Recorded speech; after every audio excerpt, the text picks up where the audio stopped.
En una noche fría y húmeda de febrero de 1820, un hombre ebrio salió tambaleándose de un bar de Dublín y se desplomó en la acera.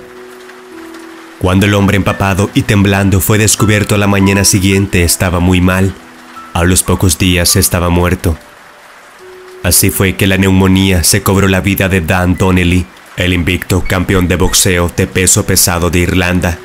Tenía apenas 31 años.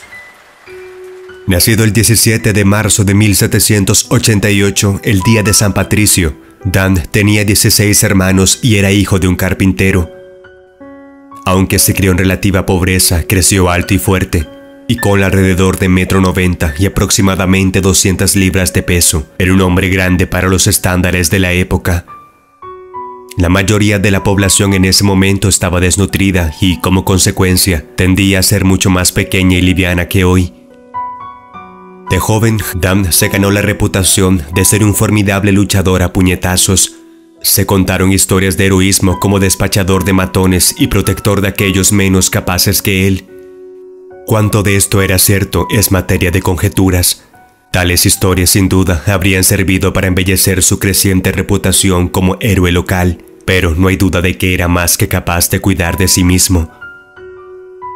La primera incursión de Donnelly en el mundo del boxeo profesional se produjo el 14 de septiembre de 1814. El lugar era un anfiteatro natural conocido como Belcher's Hollow en el condado de Kildare. Su oponente era Tom Hall, un boxeador inglés que estaba realizando una gira por Irlanda. Tal era la creciente reputación de Dan que una enorme multitud estimada en 20.000 personas se reunió para ver el espectáculo. Para el deleite de los asistentes, en el 15º asalto, el árbitro le otorgó la pelea a Donnelly y Hall se negó a continuar. Su próxima pelea fue contra otro inglés, el experimentado George Cooper. Este tuvo lugar el 13 de diciembre de 1815. Era el mismo lugar que el de su primera pelea, pero ahora había sido rebautizado como Donnelly's Hollow en honor a Dan. Cooper fue superado en peso por aproximadamente 20 libras, pero usó su experiencia para superar a su oponente más pesado. Sin embargo, la fuerza superior de Donnelly finalmente se notó, y Cooper quedó inconsciente por un enorme golpe con la mano derecha en la ronda 11. Su tercera, y la que resultó ser su última pelea, tuvo lugar cerca de Londres en un lugar llamado Crawley Horse. La pelea tuvo lugar el 21 de julio de 1819. Este resultó ser otro encuentro agotador, con Donnelly finalmente saliendo victorioso después de 34 rondas. Su carrera como boxeador profesional no fue prolífica, pero murió siendo invicto. No hay muchos boxeadores que puedan reclamar un récord del 100%. Pero no es solo por su destreza pugilística que se le recuerda principalmente en la actualidad. Donnelly tuvo la mala suerte de morir en un momento en que la profesión médica apenas comenzaba a darse cuenta de que muchas enfermedades se debían a cambios patológicos que ocurrían dentro del cuerpo. Para mejorar su comprensión, los cirujanos estaban ansiosos por obtener cadáveres en los que pudieran realizar autopsias y disecciones. Deseosos de satisfacer esta demanda, personas sin escrúpulos comenzaron a robar las tumbas de los recién enterrados, vendiéndolos a los cirujanos que debían haber estado muy al tanto de la práctica. Este fue el destino del cuerpo del pobre Dan. No pasó mucho tiempo antes de que los visitantes de su tumba notaran que su lugar de descanso había sido perturbado. Siguió el alboroto y poco después, un cirujano llamado Dr. Hall confesó tener posesión del cuerpo. En un inicio, aparentemente, no había reconocido el cadáver como el del famoso luchador, e inmediatamente se aseguró de que fueran enterrados los restos mortales de Dan. Esto lo hizo, pero con la excepción del brazo derecho del difunto luchador. Al parecer, el cirujano quería realizar pruebas médicas con el brazo que despachó a los combatientes ingleses. Los relatos difieren en cuanto a si esta omisión se hizo con o sin el permiso de los admiradores de Donnelly.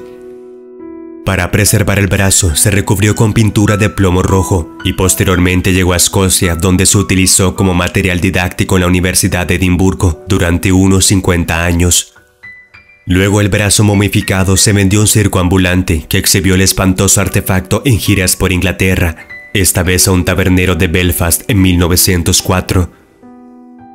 A lo largo del siglo XX pasó la mayor parte del tiempo en exhibición en un par de pubs en Irlanda. Cuando el último de estos establecimientos cambió de manos, el brazo se retiró de la exhibición y apareció a continuación en Nueva York como parte de una exhibición de luchadores irlandeses. El brazo regresó a Irlanda en 2009 y hasta la fecha continúa apareciendo en exhibiciones de recuerdos del boxeo. En comparación con el propio Dam, que abandonó la isla Esmeralda solo una vez en su vida, su brazo derecho ha recorrido gran kilometraje a lo largo de los años.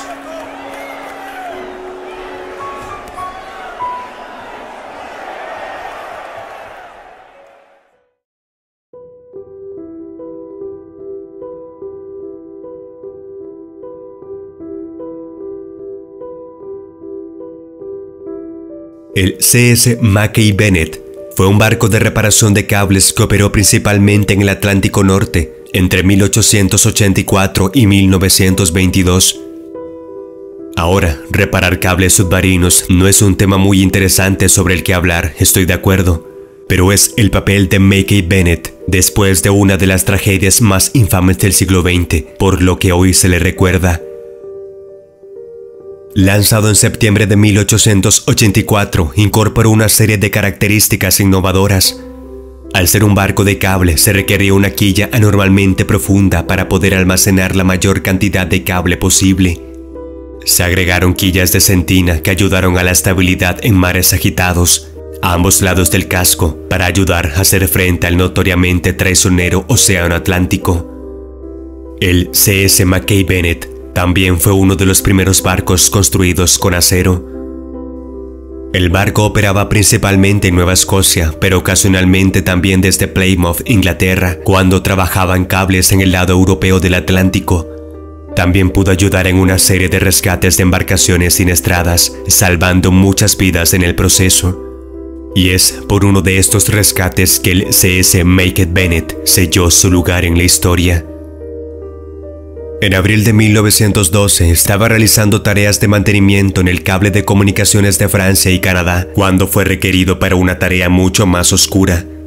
En la noche del 14 de abril de 1912, el RMS Titanic chocó contra un iceberg en su viaje inaugural, hundiéndose rápidamente. De los aproximadamente 2.200 pasajeros y tripulantes, solo 706 sobrevivirían al desastre. Esto significaba que había una tarea oscura por delante, la recuperación de tantos cuerpos de pasajeros y tripulantes muertos como fuera posible. El Mackay Bennett regresó a Halifax, vació sus provisiones de cable y, en lugar de la carga habitual, subió a bordo 100 ataúdes, 100 toneladas de hierro para almacenar los cuerpos recuperados y suministros de embalsamamiento para 70 cadáveres. Partiendo de Halifax el miércoles 17 de abril de 1912, el barco se encontró con un mar embravecido y una espesa niebla y como consecuencia tardó 4 días en llegar al lugar del hundimiento. La recuperación de los cuerpos comenzó a las 6 a.m. del 20 de abril, cuando se descargaron los botes salvavidas y se remaron hacia el área donde se hundió el Titanic. Los tripulantes de los botes salvavidas estaban sorprendidos y perturbados por la cantidad de cuerpos y arrasaron tantos como consideraron seguros a los botes. En el transcurso de 7 días, los botes salvavidas recuperarían un total de 306 cuerpos. Solo se recuperaron 328 cuerpos de la escena del desastre, lo que hace que C.S. Mackay Bennett sea responsable del más del 90% de los cuerpos que se recuperaron del agua. Sin embargo, había un problema. Pronto se hizo evidente para el capitán que no había suficiente espacio a bordo para almacenar a todos los cuerpos recuperados. Por lo tanto, introdujo un sistema que se consideraría elitista y totalmente inaceptable según los estándares actuales. Resolvió que los pasajeros de primera clase serían embalsamados y colocados en ataúdes. Los pasajeros de segunda clase serían embalsamados y envueltos en lonas, y los pasajeros de tercera clase serían sepultados en el mar. Este enfoque se consideró apropiado en ese momento, y aunque estaba claramente sesgado a favor de los más adinerados, resolvió el problema del almacenamiento. Entre los pasajeros de primera clase recuperados estaban Isidore Strauss, propietario de los grandes almacenes Macy's John, y Jacob Astor, el hombre más adinerado a bordo del Titanic. También recuperaron el cuerpo de Wallace Hartley, el líder de la banda que siguió tocando mientras el barco se hundía. Sin embargo, lo más conmovedor es que la tripulación salvó los restos de un solo pasajero de tercera clase y lo guardó en la bodega. Era el cuerpo de un niño pequeño de aproximadamente 2 años. De los 306 cuerpos recuperados, 116 fueron enterrados en el mar y 190 fueron devueltos a Halifax, donde llegaron el 30 de abril de 1912. Es en gran parte gracias a Clifford Chris, un tripulante del CS Mackay Bennett, que tenemos información tan detallada. Información de la operación de recuperación. Su diario personal que detalla los eventos ahora se encuentra en los archivos públicos de Nueva Escocia. Lamentablemente, el cuerpo del niño no fue reclamado, por lo que el desconocido fue enterrado en Halifax y la tripulación del CS Mackay Bennett pagó el entierro y la lápida con sus propios salarios. Además, el ataúd estaba marcado con una placa de cobre con la inscripción «Nuestro bebé». Toda la tripulación y la mayor parte de la población de Halifax asistieron al funeral del niño el 4 de mayo de 1912. Casi un siglo después, la placa de cobre jugaría un papel fundamental en la identificación del niño desconocido. Cuando el cuerpo fue exhumado para la prueba, fueron los restos que se habían conservado debajo de la placa los que produjeron suficiente ADN para fines de su identificación.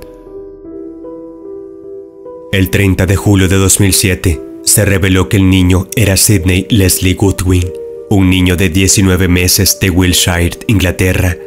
Toda su familia había perecido en el hundimiento.